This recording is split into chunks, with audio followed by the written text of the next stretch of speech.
O Evangelho deste 15º domingo do tempo comum nos apresenta o trecho famoso do bom samaritano, uma parábola maravilhosa que Lucas descreve no capítulo 10, a partir do versículo 25. Conhecemos bem este trecho que não é apenas um evangelho, mas é o evangelho. De fato, este trecho relata a boa notícia que nos abre a vida eterna. O Cristo veio para nos salvar. E Ele não apenas nos salva, mas nos comunica a salvação como capacidade para amar. Nisto consiste a salvação. Não fomos nós que amamos a Deus, foi Ele que nos amou por primeiro.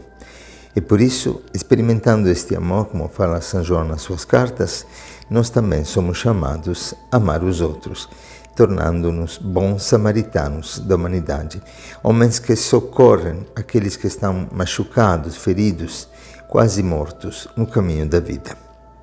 Tem vários níveis que podemos perceber nesta parábola. Às vezes paramos nisso com dias e dias de encontro e cada versículo é riquíssimo de significado, todos os níveis do amor, saber ver, saber sentir compaixão, aproximar-se, o carregar, porque o amor é concreto, é feito de gestos concretos e este trecho relata realmente uma verdadeira aula, uma verdadeira escola do amor. Amar significa realmente aproximar-se, não ficar indiferentes no caminho da vida. Mas vamos ver aqui, são vários sentidos, dois em particular. O mestre da lei, que se levantou querendo colocar Jesus em dificuldade, pergunta: que devo fazer para ter em herança a vida eterna? Sempre a tentação humana é aquela de ter, de possuir. E Jesus diz: o que está escrito na lei, o que você lê. Nesse sentido, ele respondeu de forma correta: amarás o Senhor teu Deus de todo o coração, com toda a tua alma, com toda a força e com toda a tua inteligência, teu próximo, como a ti mesmo. Jesus disse: tu respondeste corretamente, faz isso e viverás. Ele, porém, querendo justificar-se, disse a Jesus: quem é o meu próximo? Esse é o primeiro nível de leitura.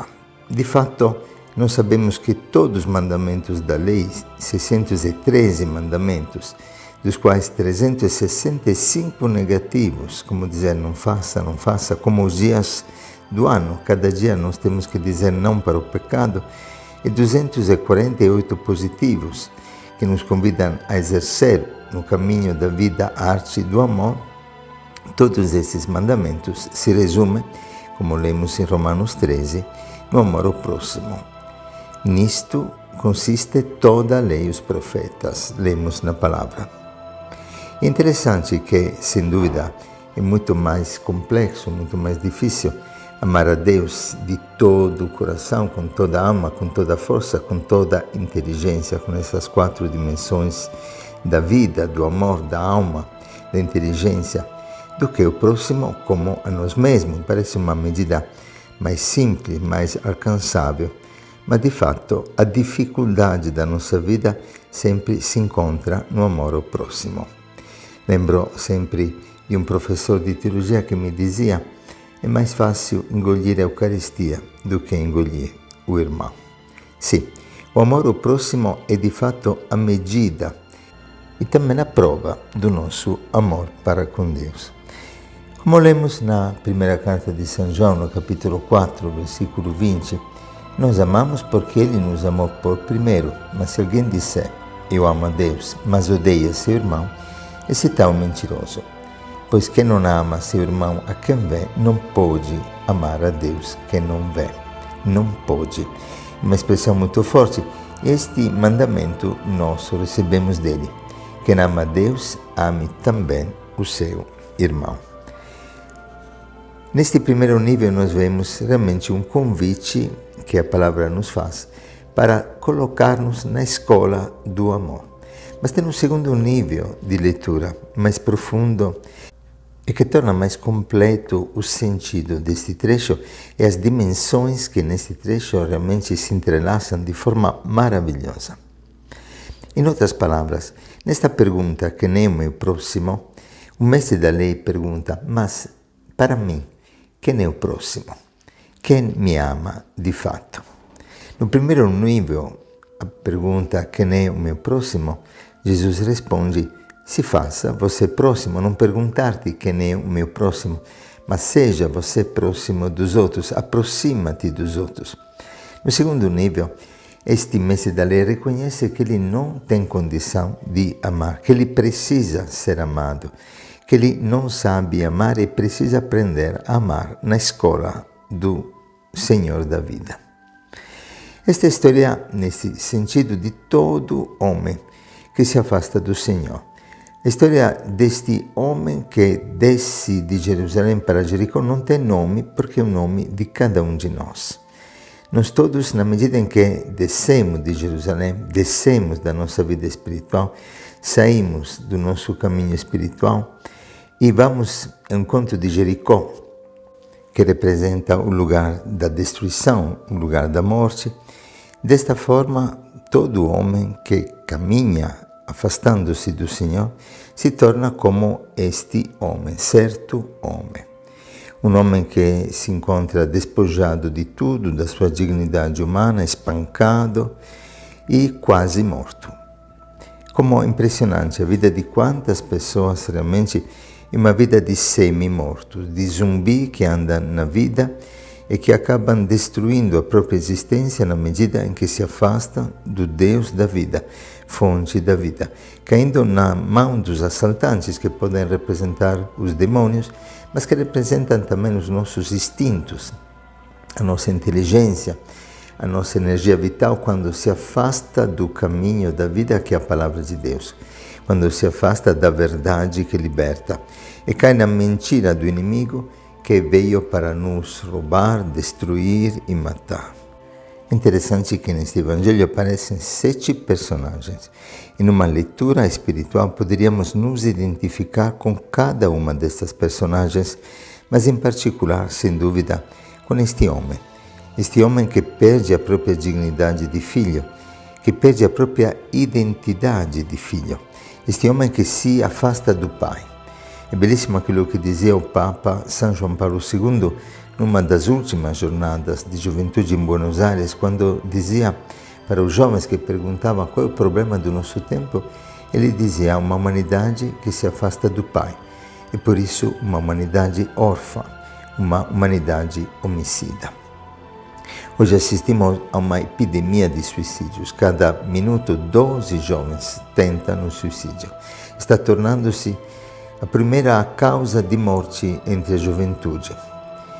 E, como nós vemos, depressão, angústia e todo tipo de pânico está tomando conta da humanidade que, como diz Augusto Cury, um dos psiquiatras mais lidos no mundo, está se tornando um manicômio global.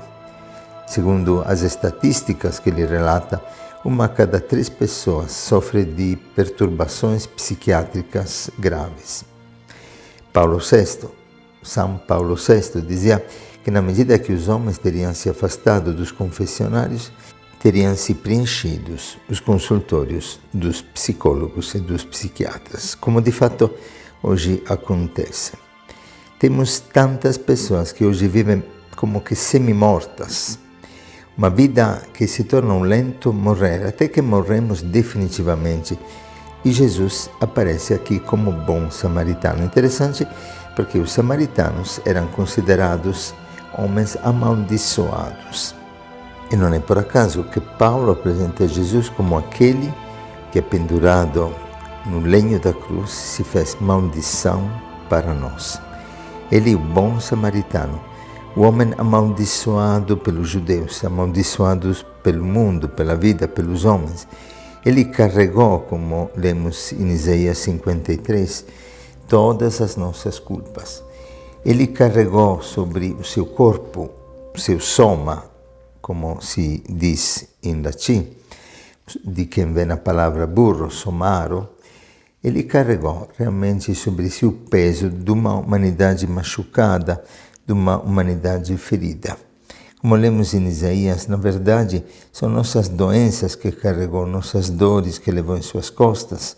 E nós achávamos que era um homem castigado, ferido por Deus, humilhado. Exatamente o amaldiçoado, o samaritano, aquele homem que se faz desprezar para que nós possamos reencontrar a nossa dignidade de filho. Estava traspassado por causa de nossas transgressões, esmagado por nossos pecados. Caiu sobre ele o castigo que nos deixaria em paz, e por suas feridas fomos curados. Ele é o bom samaritano que carrega todos os nossos sofrimentos, toda a nossa angústia, toda a nossa incapacidade de amar. O mestre da lei, em outras palavras, percebe que ele não consegue fazer-se próximo. Precisa que alguém se faça próximo dele para que ele possa também, por sua vez, aprender a ser próximo dos outros com a força que vem deste amor. Ele, o Senhor, que vem em socorro da nossa fraqueza. Por isso, o sacerdote que descia, que representa a lei, não consegue salvar, pois a lei pode, no máximo, identificar as nossas enfermidades. A lei consegue, de alguma forma, talvez, convencer-nos quanto ao pecado. Nem o levita consegue salvar, que representa a religião. Uma religião que desperta a saudade do paraíso, de uma vida plena, na sua liturgia, nos seus ritos. Mas só Jesus é amor. Só Jesus nos ensina o caminho do amor e realmente pode nos salvar. Por isso, o samaritano que está viajando chega perto, se aproxima. E o primeiro passo, a primeira característica do amor, vê, sente compaixão. Enquanto a indiferença mata, a compaixão, que representa a entranhas materna do Pai, carrega o sofrimento do outro e gera vida nova. Aproximou-se dele, fez curativos, derramando óleo e vinho nas feridas. Óleo e vinho que representam o sacramento, mas também o espírito e a vida. E este homem, este samaritano, o Cristo, nos carrega sobre seu próprio animal, sobre seu próprio corpo. E nos leva a uma pensão. A tradução certa seria que todos acolhe, a igreja, onde cuida dele. Ele mesmo acolhe, ele mesmo cuida através da sua igreja. No dia seguinte, pegou 2 moedas de prata, entregou-as ao dono da pensão, recomendando: toma conta dele, quando voltar vou pagar o que tiveres gasto mais. Estas 2 moedas representam exatamente os dias da vida humana, que, segundo os padres da igreja, representam no primeiro dia a vida de Adão, que se perde, e todo o caminho do Antigo Testamento até nós. O segundo dia é hoje, da nossa história, em que Cristo caminha e age, presente todos os dias. E o terceiro dia, o dia em que Ele voltará, Ele pagará aquilo que for necessário, aquilo que tiver gasto a mais. É a recompensa do reino do céu. Ele nos dá, nesta vida, algo para aprender a amar, nos dá o seu amor, mas tem algo que cabe a nossa parte. Esta parte, o nosso sacrifício, o nosso amor, a nossa entrega para os irmãos, nos tornará capazes de receber o prêmio eterno, a glória que nos espera. Como lemos no Evangelho de Mateus, no capítulo 25, estava com fome, me deste de comer. Estava com sede, me deste de beber. Estava nu, me vestiste, e assim por diante. É realmente este o caminho. Jesus se torna como o homem ferido, para tornar o homem ferido como Cristo, como Deus. Ele se fez homem, carregando todas as nossas enfermidades, para que nós possamos carregar as enfermidades dos irmãos. Por isso, na última expressão, então você faça o mesmo, o Senhor expressa exatamente não o fim de um evangelho, mas o começo de uma nova história, de uma nova civilização. Todos nós, em síntese, como pessoas machucadas e feridas, precisamos beber a fonte da água pura. Precisamos encontrar o Cristo que sempre vem em encontro à nossa miséria. Precisamos prostrar-nos na sua presença, beber esta fonte inesgotável do amor, através das suas chagas, que nos cura e que nos restauram completamente como filhos de Deus, como filhos do Deus Altíssimo. E por isso, como lemos anteriormente na primeira carta de João, nós amamos porque Ele nos amou por primeiro.